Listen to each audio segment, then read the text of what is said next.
Hey there! In this video, we're going to take a look at Akkerman SBRE Brown. Let's jump straight to the end with my opinion. This is probably the worst brown you could ever find. It's garbage in a bottle. And now that there's a trolling statement out there, this is indeed a really good brown with plenty of tone variation and lots of shading. I'm enjoying using this. Now, the red undertones that this ink has sometimes come through on the cream colored papers, especially if they're just a little bit more absorbent. But it never loses the fact that it's a brown and becomes a red that looks like it has some brown. It maintains being brown with red undertones, so it's doing very well with that. I like this ink, and while we're calling it Akkerman's SBRE Brown, we do know that it is made by Diamine. And I do like Diamine inks because they are almost always really well behaved and do really well. I think this is one that when it's available, it's definitely worth getting your hands on, at least as a sample to try it out. And I had really put this off because I felt like reviewing this ink would have come across like reviewing the reviewer. And that's not it at all. So I had to wait until I was well experienced before I decided to tackle this one. And I'm glad I did, because I may not have enjoyed it nearly as much as an ink, but more for what he's given to the community through all of his years of videos. So, Doc Brown, what year would you go back to with a DeLorean? 1955, perhaps?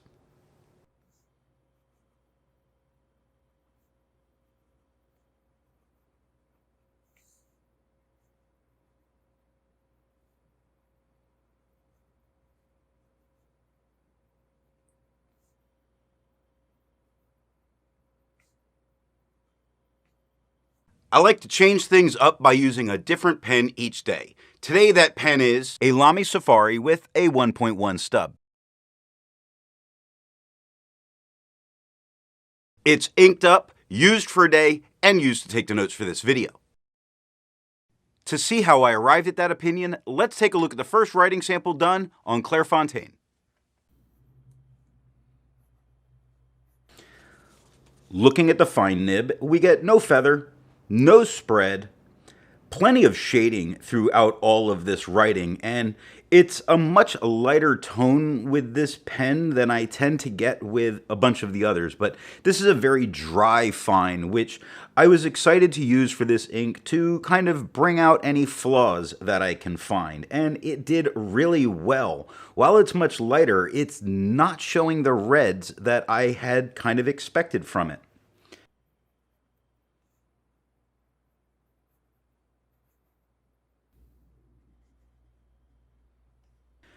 The medium nib is much darker than the fine, with no feather, no spread, very nice shading throughout all of the writing.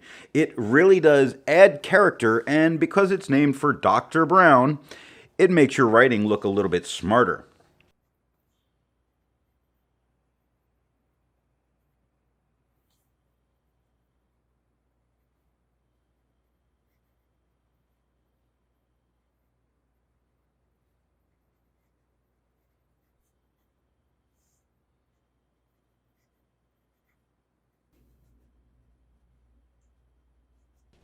The broad nib has no feather, no spread, very good shading. This is a very good brown ink. He should be proud of his input on this.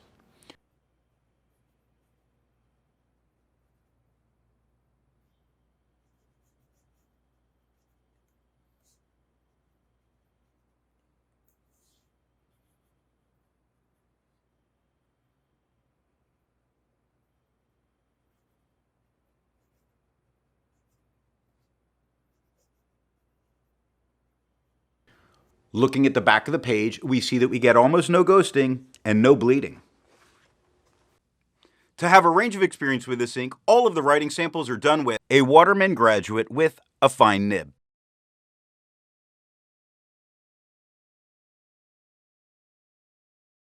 a Cross Bailey with a medium nib,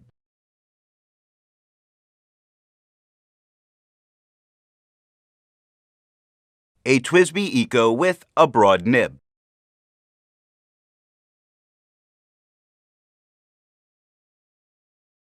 The next writing sample is done on Leuchtterm 1917 paper. Looking at the fine nib, we get no feather, no spread. We still are getting some shading, which this paper doesn't always give us, being that it's a bit more absorbent. Also, being a cream tone, you do see a bunch of that red undertone coming through in some of the lighter areas of this ink. It still maintains its being brown, but gives you that faintest hint towards red.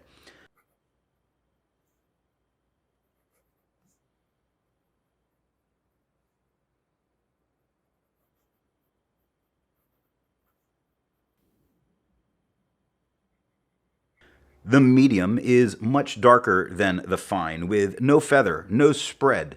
The tone looks much better. You still see some of that red undertone in the tremendous amount of shading that we're getting here.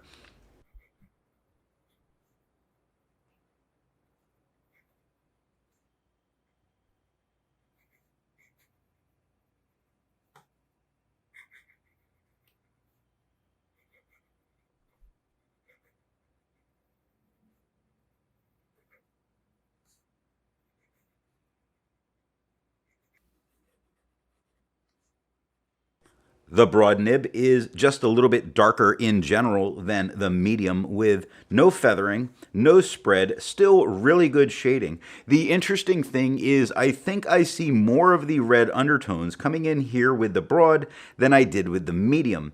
Now, the medium is a slightly wetter pen, I think, than the TWSBI Eco, but it's still being a brown with red undertones. So it's doing what we need to do and not surprising us with a different color. Looking at the back of the page, we see that we get minor ghosting and no bleeding. I agree with Vita. There's a lot to learn by doing multiple chromatographies.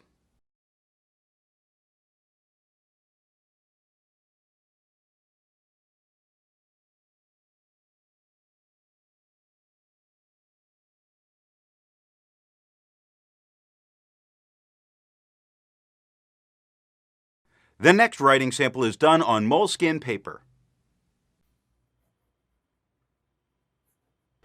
Looking at the fine nib, we get no feather, no spread. Yes, we get plenty of shading. It is looking really good. And we're getting quite a bit of that red undertone for this paper being a cream tone and a bit more absorbent.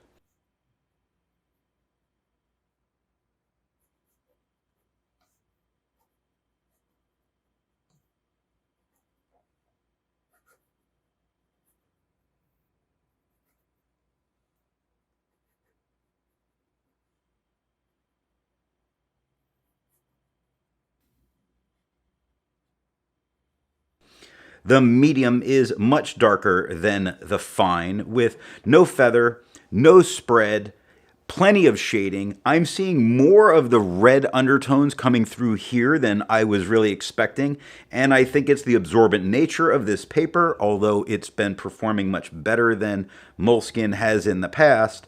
We're seeing much more of that red undertone here than we really have in the past. And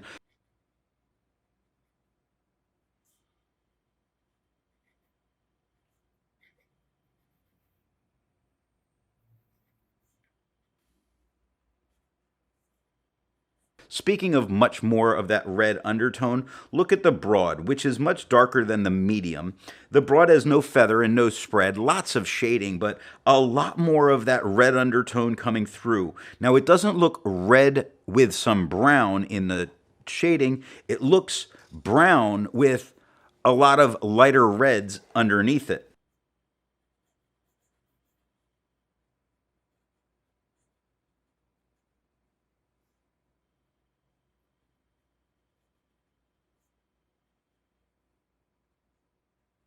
Looking at the back of the page, we see a minimum amount of ghosting and we get no bleeding. Resistance tests are done to see how this ink can be expected to perform on the page, and more importantly, how hard it may be to clean from your pen. This smear is allowed to dry for 3 days before testing it. And here we see the results of the resistance test.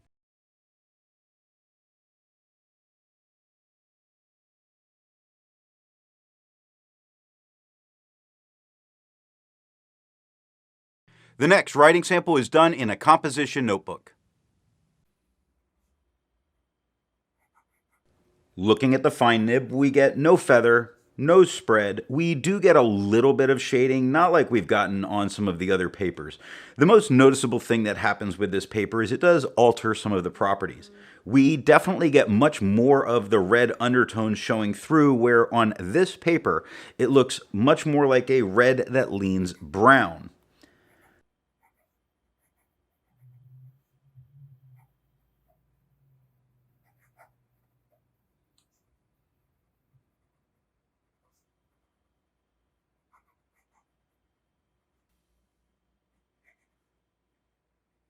The medium is much darker than the fine, with no feather, no spread, still decent shading throughout all of this writing, which doesn't always happen. I'm not particularly happy with the color of this ink on this paper, but that just means I wouldn't use this paper with this ink.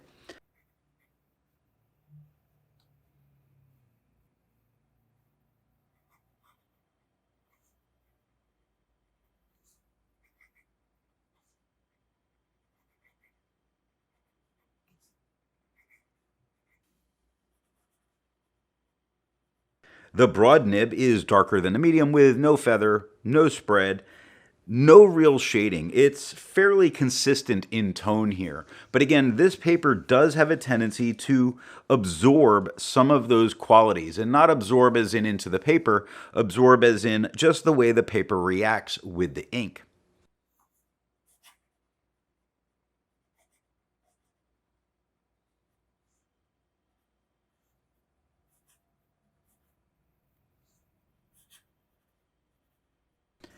Looking at the back of the page, we see some minor ghosting, really very minor, and no bleeding, so it's performing very well. With over 1,000 inks reviewed, let's take a look at some color comparables. Here is Akkerman's number 3. Here is Diamine Ancient Copper. Here is Mont Blanc Toffee Brown. Here is Sailor Piano Mahogany. The next writing sample is done in a Mead 5-star notebook. Looking at the fine nib, we get no feather, no spread. We do see some spots of shading, like we see all goes lighter to darker, his goes darker to lighter, work goes lighter to darker. It's fairly nice here. We get a lot of the red undertones, but we keep the brownness of this ink, which I find interesting because we didn't keep it on the lab notebook.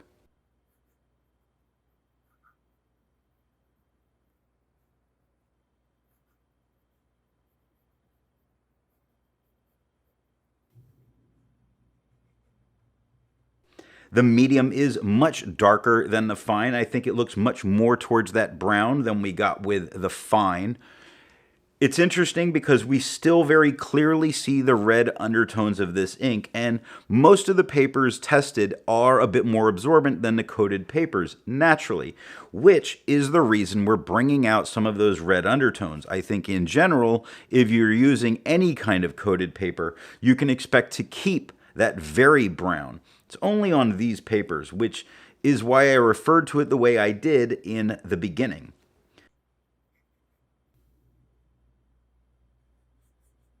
Looking at the broad nib, it is much darker than the medium, with no feather, no spread. Yes, it still has some shading. Look at Existed, where it starts darker, gets lighter in the middle, darker at the TE, and lighter at the D.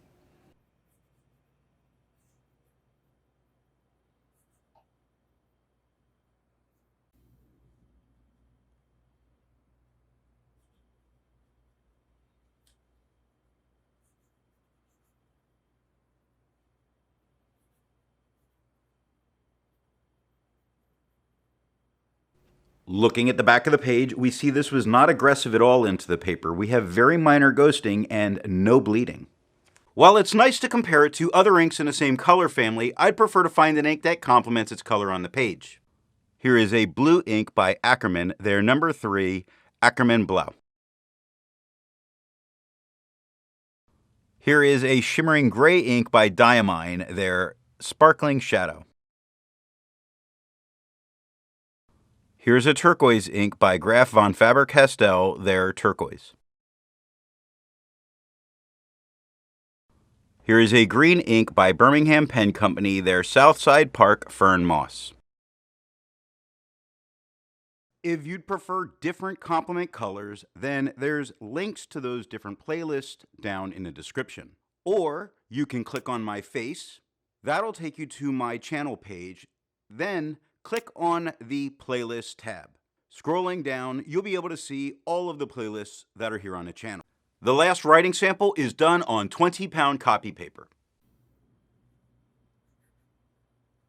Looking at the fine nib, we get minor feathering.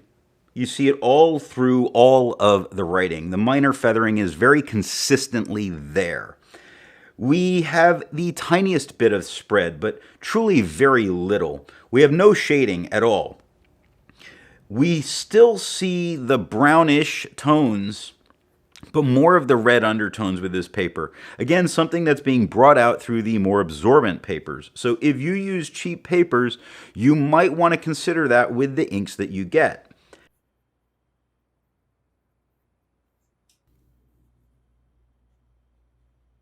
The medium is much darker than the fine, with feathering, yes. With spread, yes. It's the paper, not the ink. It's performing fair enough. It does have a couple spots of shading that come up, but I'm much more drawn to all of the feathering that I'm not a fan of how it's looking there. I think that feathering is a little out of control.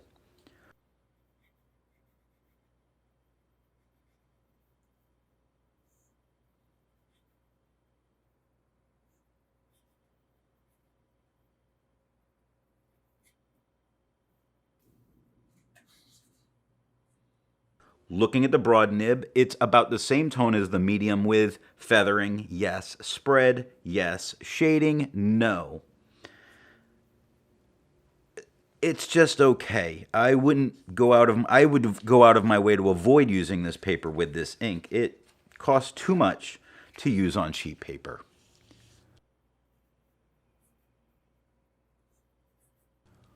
Looking at the back of the page, we had nothing touch the page underneath, so we had no real bleeding. It did get deeper into the page when they were a little wetter pens. Did very well with the drier fine. Other than that, minor ghosting and no bleeding. Very good. So what nib and pen do I think is going to give the best writing experience with this ink? I don't care for this as much from a dry stub or a dry fine. I find that they can bring out more of the red undertone than I would prefer. Now, it generally stays brown and keeps that brownish with it the whole way, but I just don't want to go out of my way to try and force a tone that I wouldn't care for. I like its darker tones with the shading that I get from a medium flow, medium or broad nib, and that's really the way I go.